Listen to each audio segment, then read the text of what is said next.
Hi everyone, welcome to this week's episode of Korea This Week. I'm your host, Sang Kim, and today we have Troy Stangarone, our Senior Director for Trade with us. Thank you so much for joining us, Troy. Thanks for having me, Sang. Great. I hope everyone had a great 4th of July weekend. Also, congratulations to the U.S. Women's World Cup. I'm sorry. Women's World Cup victory, yes. It was an incredible game. This is their second consecutive and fourth total, right? Yeah, and they're far and away the most dominant women's team in the world. Yeah. So. It was really incredible to see the game over the weekend. And one day I hope to see South Korean women's team do well in the FIFA World Cup at some day. Anyways, today we're going to talk about not so exciting news. I'm sure if you were following the South Korean news, you've seen it all over the media. Today we'll talk about the South Korea and Japan trade tension. So, last week, July 1st, the Japanese government announced export restriction on 3 high-tech chemicals that are used by South Korean firms when they're manufacturing semiconductors and display panels. So, a lot of the media mentioned the actual names, and can you tell us a little bit more about what these individual chemicals are and how they're used, because it's still not widely known for most of us? Yeah, and I mean, this is a very sort of like technical thing, but I mean, all 3 of these chemicals are key components in high technology production. And it's in essence, what I mean by that is that without these products, you can't make a lot of the high tech things that we use today to drive basically the modern economy. And so one of them, and forgive me, I'm going to have to look down at the names here and everything, but one of them is fluorinated polyamide, and basically what it does is it is used in basically making organic liquid emitting displays. And so that's what you see on your phone a lot of these days and everything. And this is actually fairly critical because what that does, not what that does, but Samsung is the world's largest producer of these displays. And so it's going to have a direct hit on Samsung's ability to produce these displays. Most of these types of chemicals, Samsung and other companies keep about 1 month's supply. So we won't see an immediate hit, but if this goes on for a period of time, you'll likely see that kind of fall into place. But one of the things that's sort of key to this is that basically, we think about this hitting Samsung, but it's not just Samsung. These are screens that are used in iPhones. These are screens that are used in other companies' phones. So a lot of these parts, it's going to ripple through the global supply chains. It's going to impact other companies' ability to produce this. So when Japan put these sanctions on, South Korea, it wasn't just something that directly impacts South Korea. It impacts U.S. producers. It impacts Taiwanese producers. It impacts producers in other parts of the world. Ironically, Huawei uses displays from LG. So, Huawei is kind of getting hit on 2 ends. You have the United States sanctions on Huawei, but you also then have now this ability or difficulty they might have in getting screens from LG because LG may not have the chemicals they need to produce these types of products. So it's a very sort of like complex situation. The other part to this, you have, sorry, I think I actually got that backwards. Let me double check, because the hydrogen or the fluorinated polyamide is critical for chips and displays. But basically, you had 2 other chemicals, and they are needed to produce semiconductors. And so if we think about this in the broader set of things, Samsung and SK Hynix account for about between around 60% or so of the memory chips produced in the world. So if, say, you're producing a cell phone, or if you're producing, say, cloud storage, so like Amazon Web Services, you're most likely buying your chip from either Samsung, SK Hynix, or one U.S. firm, Micron.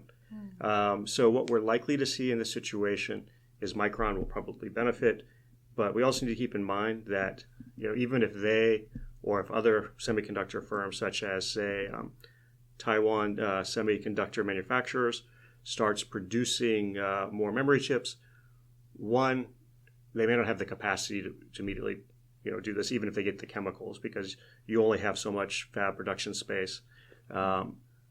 Two, you also have the situation to where, outside of Micron, it's unclear that other companies will be able to make chips to the same specifications that Samsung and SK Hynix were.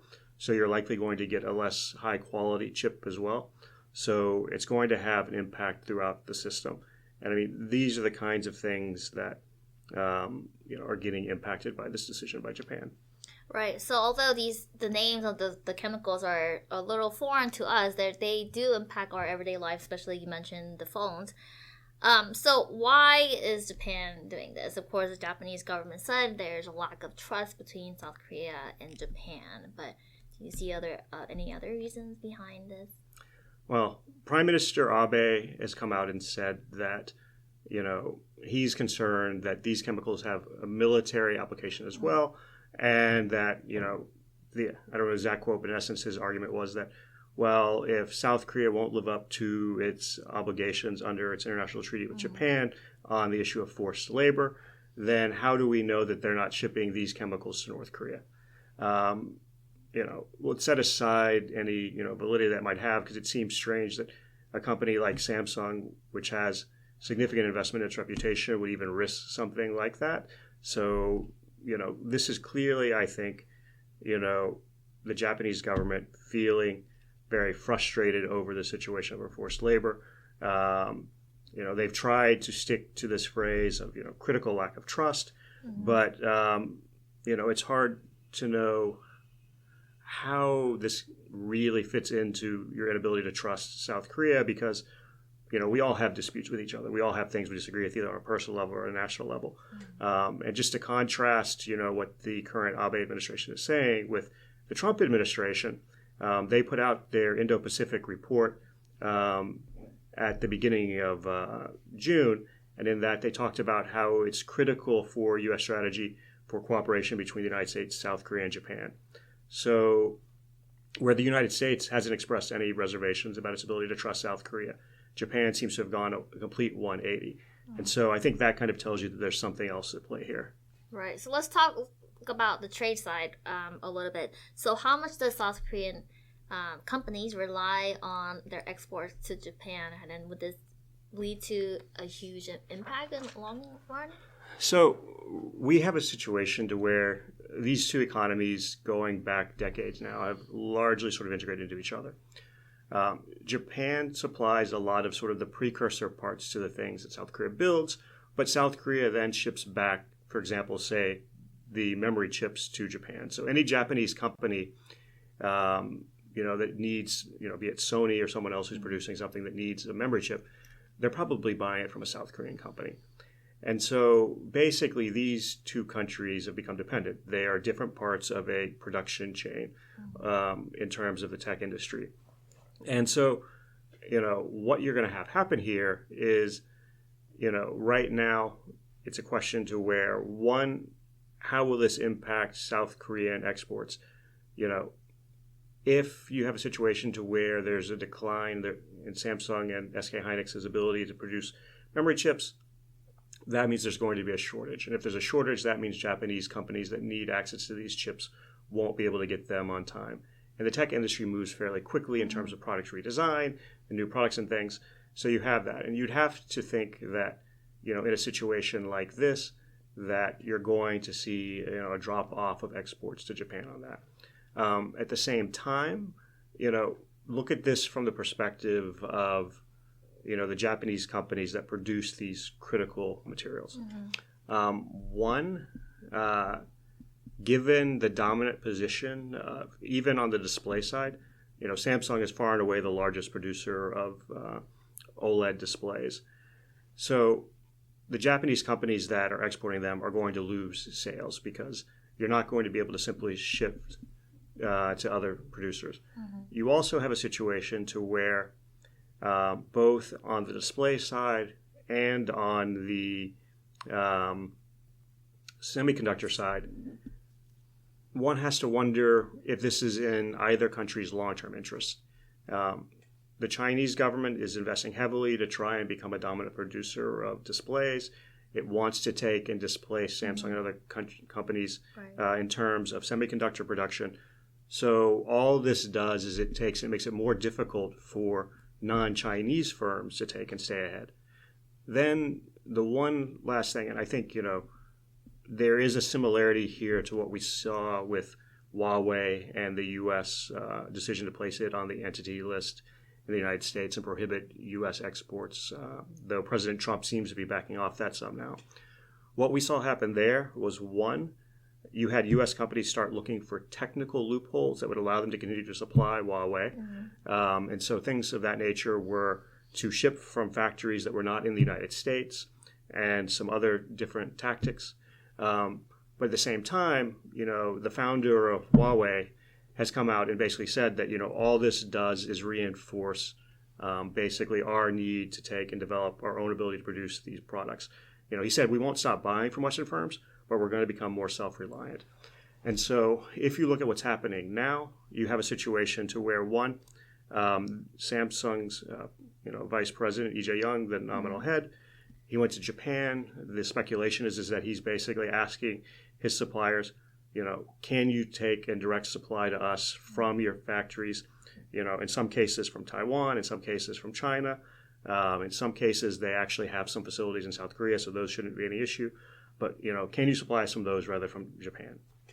And at the same time, the Moon administration, and I have to imagine that, Samsung, SK Hynix, LG, and others will want to go this way as well, that over time they'll start looking to take and basically become more self-reliant to either get into those industries themselves or to buy more and expand the production from South Korean firms who in some cases can produce similar products.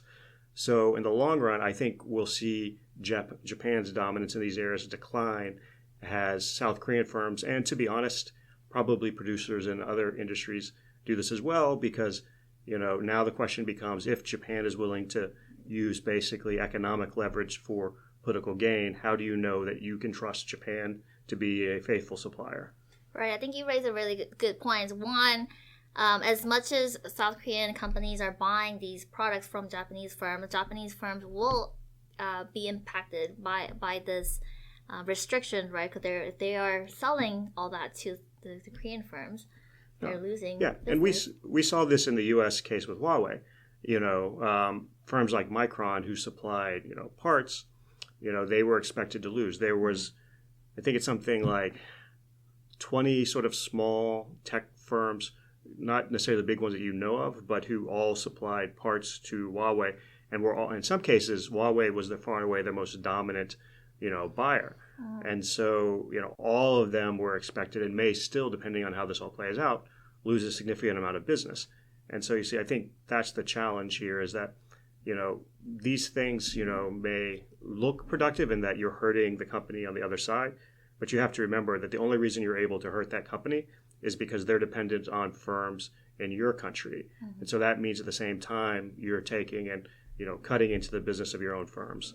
Right. And also another point that you mentioned was that if I was a South Korean company, for example, I would be really frustrated at the fact that the company is impacted by political environment, both by China with that and now with Japan, also, the United States as well. And those are one of the major trade partners, and being impacted by the political situation. I would also, like you mentioned, try to be more self-reliant and look for other partners that would be more stable. Yeah, and I mean, this isn't a trend that we're only seeing with Japan. And we should be clear about that. What we're seeing now is basically a loosening of the international trade rules. And, China did this, to South Korea with that, as you mentioned. They tried to be creative and look for basically loopholes, areas where they didn't have an international commitment to South Korea, either under their FTA or the WTO. The Trump administration, through the Section 232 national security process, has taken, we'll say perhaps at best, a generous view of national security, one that, based on the most recent, the only WTO case on this, likely looks like would not meet international standards. And, even in the auto case, everyone, I think, pretty much agrees that, automobiles are not really imports are not really a national security threat. So, this isn't something that Japan is the only country doing. Japan, unfortunately, seems to be following the lead of China and the United States here in terms of the actions it's taking. Right. So in addition to the trade tension, of course, South Korea and Japan had a long history of rocky relations, right? So with this trade tension, I'm seeing a lot of a boycott, social media posts for boycotting Japanese products, Japanese companies. And I'm even seeing, some of the convenience stores and like some of the supermarkets removing all the Japanese product as well. So the tension is definitely increasing. And President Moon this morning said that he called for a more diplomatic approach, and he said he's open for consultations and trying to solve this more peacefully. So, in your view, where do you think this will go? How long will this continue, and how can we kind of settle this trade tension? This is a really hard question. Right. The root of this challenge is the South Korean court decision on the forced labor issue. The Japanese may be wanting to hem and haw, but at the end of the day, that's kind of where it is. I think it's going to be hard for the Moon administration to reach a resolution with Japan on that, since they've said that they want to respect the court decision. And, this is the difficulty is, how, as a government, do you overrule a decision of your Supreme Court? So, I think, while, one can maybe understand the Japanese frustration thinking that this issue was off the table and now it's back on the table, at the same time, this went through a legal process and everything. The Japanese solution or recommendation for this has been that the two countries go to arbitration under their normalization treaty. The South Korean government has proposed instead that South Korean and Japanese companies create a fund to compensate the victims of forced labor during the colonial period. Both of these are really sensitive issues. It's going to be difficult to find out. What one would ideally hope is that the Japanese government would realize that there are large implications for the steps that they're taking, and that even if you can't find a solution to the root issue right now, that they would take and perhaps, reach some kind of face-saving agreement with both sides on the products. It probably means something to the effect of not necessarily removing the restrictions, but somehow finding a way to make it easier to ensure that Samsung and LG aren't ever short.